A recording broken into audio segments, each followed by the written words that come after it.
Hello everyone, welcome to the latest episode of Man Overboard 50. Ain't nothing but a number, yo, with your host, Language Barrel.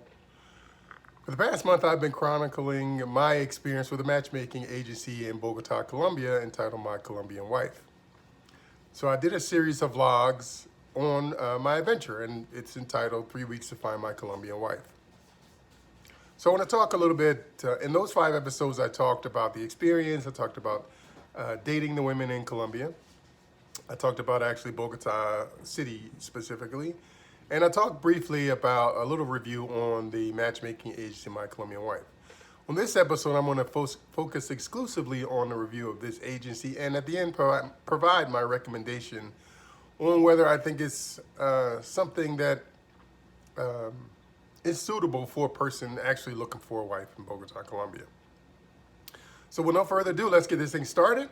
I'm going to first talk about how I found this agency. So I found this agency while I was surfing through YouTube looking for information on Colombia. I've been to Colombia several times, so I'm always looking for new information on Colombia, things to do, places to go when I get there. So I came across their videos, and the thing that made those videos unique is they would actually videotape the potential men on their dates. So follow the men around on their dates, interview the men, interview the women, and see how it was and see how it was going. So I was like, hey, this is pretty cool, pretty interesting concept. And I looked at the video, and most of the guys were kind of stiff or unused to being on camera and lack personality. So I was like, man, if these guys can do it and have a good time, I should go ahead and have a blast. So I booked joined the website. And so their packages range anywhere from, I don't know, $1,200 up to however much you want to spend. I think $2,400 could be somewhere around their typical price. So my actual package was $1,600. And I know I talked to some people and they were like, $1,600, man, it's a lot of money to spend for something, for something like that in Colombia where you've never been. And my answer to them is, well, when you're looking for a life partner, you're looking for a spouse, how much is that worth to you? What would you invest to find, the person, your soulmate or your better half, your wife, your companion for life? How much would you spend to find that? How much energy, how much money, whatever? How important is it to you? And so that's how I answer those questions. Now, in order for you to get access to the website to see the women or respond and pick your selection or you want to try to encounter, you have to at least pay half of the money down. Now, the packages include encounters, so they'll set up dates. You have to go to Colombia. I mean, if you don't go to Colombia, then you're wasting your money, because that's really what it's all about. That's what your money gets you. Your package gets you introductions to women who are interested in life partners or marriage, almost exclusively. But you have to travel to Bogota to do it. So my package included 5 encounter dates, which means for 5 days they set up dates for me. It included 30 women that I would select, and then they would contact all of them with the ultimate goal to schedule 10 dates for me. Now, they were also supposed to, as part of their contractual obligation, to look at my list and provide recommendations of women that I may have missed that I should have been interested in, but for whatever reason I didn't select them. Well, they didn't do that at all. Now, I was supposed to have 5 encounter dates. I only had 3. I was supposed to have 10 dates. I only had 4. And then some people say, well, I've heard that Bogota specifically is not so welcoming to African Americans or black men in general. I don't know. I didn't get that vibe from the women I met, but again, they may have been screened out. So I don't look for race as a reason for failure unless somebody specifically says, or unless it's pretty apparent to me that race is the reason for failure.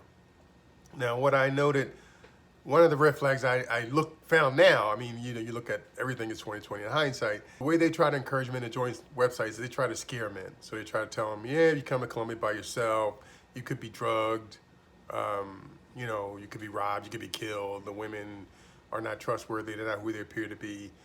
And then they talk about this drug, scopolamine, that women could put it in your food, blow it in your face, put it in a business card. All that stuff is not true. I mean, I'm a nurse by training, education, by licensure. I've been involved in in healthcare and in medicine for 25 years.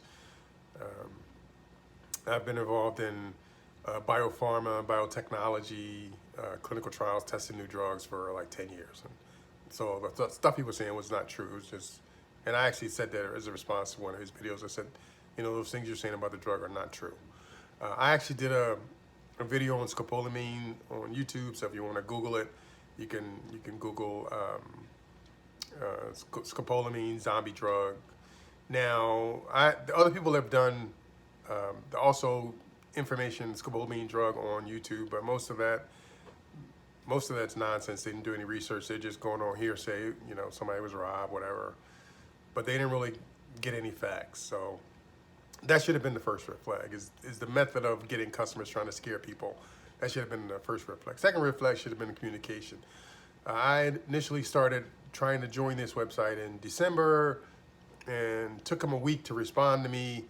And then that was only because I sent multiple emails to say, hey, I'm interested. What's going on with you guys? So they finally responded. We corresponded regularly back and forth up till about March, when I told them, look, I'm finishing up grad school. I don't finish grad school until August 2022. So I can't make the trip until then. And then from that point on, the communication just went dead. I didn't get any more communication until about June. Now, in the interim, I'm still sending communication going, hey, what's up? But no communication back. And then finally in June, they emailed me. And in the interim, I thought this was a scam. Had to pay half my package. My package was $1,600, but I paid $1,000. And then I thought, okay, they got my money. They're not communicating. This is like a scam. So they emailed me in June and said, hey, you're still coming. Are you getting prepared? In that interim, I've sent them 4 or 5 emails asking about what's going on. So they said, hey, send us your flight itinerary, blah, blah, blah. We'll start making arrangements. And the problem was they really didn't start doing anything actively until August. So from June to August, they really didn't do anything. They didn't contact the women. They didn't try to schedule anything. They didn't try to coordinate my itinerary with their itinerary. They didn't do anything. So I show up on August, I think August 15th was when I finished grad school. So they emailed me that evening. The owner emails me, who is, by the way, not in Colombia. He's in Germany. But anyway, he emails me and said, hey, did you get here? And I'm like, yeah, I did get here. He goes, okay, your first day Thursday. I'm like, Thursday? Dude, I'm here Monday. I'm only here for 3 weeks. I don't have time to wait 3 days before you can start to give me a date. So they emails me back that same night and says, oh, yeah, well, you have a date tomorrow. And I'm like, all right, cool. The communication is just very poor. It's very poor communication, very poorly managed. But we'll get into that when I break down the company. So I actually started going on the dates. And in my videos, my 5 videos about my experience, I talk a little bit about Colombia. I talk a little bit about the company, talk about what happened, how the dates were arranged, so on and so forth. So I'm not going to really go into that now. But what I'm going to talk about now is kind of, by training, I'm a registered nurse, right? I mentioned that I have 25 years in healthcare, biotechnology, biopharma, quality control, performance improvement. So that's kind of what I do for the last 8 years, is evaluate a company's performance. So one of the things I learned, and I watch a lot of The Prophet, so I'm going to give him credit because he gave me the 3 Ps. So the 3 things that I evaluate when I look at a company is I look at the people, the process, and the product. The people who do the process, are they good people? Do they like where they work? Are they really engaged? The process, what process or systems or infrastructure do they have in place to actually sell their product? And lastly, the product. What product do they have? Is it marketable? Is it a viable product? Is it something somebody wants to purchase? So the first 2 were really bad. The people, they don't have an infrastructure in Colombia, no office. They have some people that they say are staff, but they're really not staff because they're interpreters that go on dates with you to help. If your Spanish is poor, that person's English is poor, they act as an intermediary on the date. Now, that's all they have. And so those people are only contracted to perform if, in fact, the 2 parties don't have equivalent language skills, right? So they're not really trained to do anything else. And the owner, like I said, the owner himself is actually German and in Germany. So it's like a virtual company. And this is a huge disservice to men that are traveling to Colombia to find a partner. Now, I've been to Colombia several times, so my Spanish is basic, but I'm a world traveler, so I'm not uncomfortable in new situations around different cultures. But if this would have been my first time here and my language skills would have been non-existent, this would have been a horrible experience for me. But I made the best of it. So the people, they don't have the people in place. The interpreters, they're very good at interpreting, but they're not really staff. The next one is the process. Their process is poor, the communication is poor. They don't have an office here, so they do all this stuff virtually. So I would go on a date, and maybe that day or maybe that night, he would send me an email and say, hey, how did the date go, how, so on and so forth. Now, part of that process, well, he was supposed to schedule dates in advance, but I talked to some of the women who I went out with, and they said he kind of called them at the last minute and said, hey, I got this guy, and he's selected you, want to go on a date. And some of the women say yes, some of the women said no. So I'm not sure how much of it was me, how much of it was the process, but I know that's a poor way to do business when you're trying to coordinate people, an introduction to people. Now, the last thing I'm going to talk about is the product. Well, I'm not going to call women products because they're not products. Women are people, but their product is introduction to women, right? So that's their product. So the women that I met, I will say I met 4 women, and they appear to be what they claim to be. Well-educated, professional women,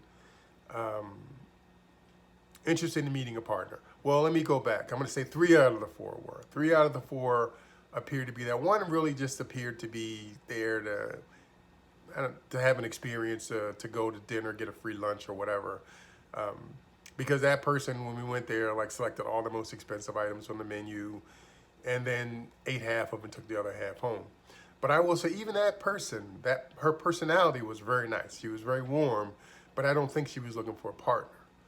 But I would say 4 out of the 4 women were smart, intelligent, funny, warm, the kind of women I think it would be a pleasure to meet anywhere. And so that's why I say the product. Again, I'm not calling women products. I'm just saying the people that joined the website were, I think, who they profess to be.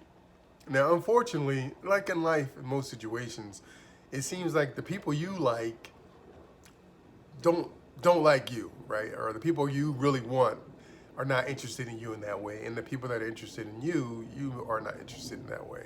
So that's why it really didn't work out for me. Would I do it again? It's a tough one. I had the women made it such a great experience, right? My lunches with them and dinners with them were anywhere from 2 to 2.5 hours. And even the ones that didn't really speak English well, my Spanish is not that great either, we were still able to communicate. I was still able to see their personality, their attitude, their warmth. So I think that it's a tough one. Now, if I was myself, if I knew in advance the way it was going to shake out, then I would, because then I would be more proactive about how to kind of set myself up for better experience and to get more dates. Now, if I went into it blindly the way I did this time, I probably wouldn't. Now, overall, what are my recommendations for this company? Is this something that I would recommend that men try if you're looking for a life partner and you're looking for a life partner outside of the U.S. and Latin America? I'll give it with a caveat. I'll say that if you're an experienced world traveler, if your Spanish is basic, or if you have basic understanding of Spanish, if you have a basic understanding of the culture and the women and the kind of dating dynamics in Colombia, then I would say yes, it's probably worth it, because you're gonna go, you'll get there and you'll be able to make the best of your situation, just because you're familiar with Latin America and the culture and the language. So if things don't go exactly how you anticipate they will go, you can still make the best of it. If you're someone that has not traveled to Latin America and you don't speak Spanish, it probably is not the best experience for you, right? And I say that because the company is so poorly managed. The communication is so poorly managed. The process of doing this is so poorly managed that if you're not someone that can kind of roll with the punches and make the best of a bad situation, you're probably not going to have a successful experience. Now, as I said, I can't highlight enough that I think the women that are in this particular company, I think they are looking for life partners. It's just a matter of if things are set up for you properly when you get there, if the dates are coordinated properly, if the owner and the company can meet their contractual obligations, then I think it's worth a trip. Even though my trip was not, they did not meet the contractual obligations, I still met my contractual obligations by paying the full amount after I got back. And the reason I did is because I felt that though it was only 4 compared to 10 women, had it worked out with the woman that I was particularly pursuing, I think it would have been worth it. And so if you have the opportunity to meet your life partner or to meet someone that can change your life, what is that worth to you? You have to analyze what that's worth to you. A lot of people are in this misconception that for everything else they have to work, for a career, for education, for a family, to make a good life, they have to work at it. But love, they think, comes naturally. You don't have to put any effort. You don't have to put your best foot forward. And I got news for you, man. Anything of value, anything you treasure that has worth requires effort on somebody's part to get it. It doesn't just fall in your lap. The gods don't just give it to you. At least that's been my experience. Everything in my life that has value or meaning was not just given to me. Well, my salvation, because I'm, believe in Jesus Christ. But I mean, short than that, everything else you got to work for. You got to put effort into. And you got to show that it has value. And the way you show that something has value is by how hard it is for you to obtain it. So with that, I'm going to sign off. That's pretty much all I have for this video. And as in closing with typical, be safe out there, and I'll see you on the other side. Ciao for now.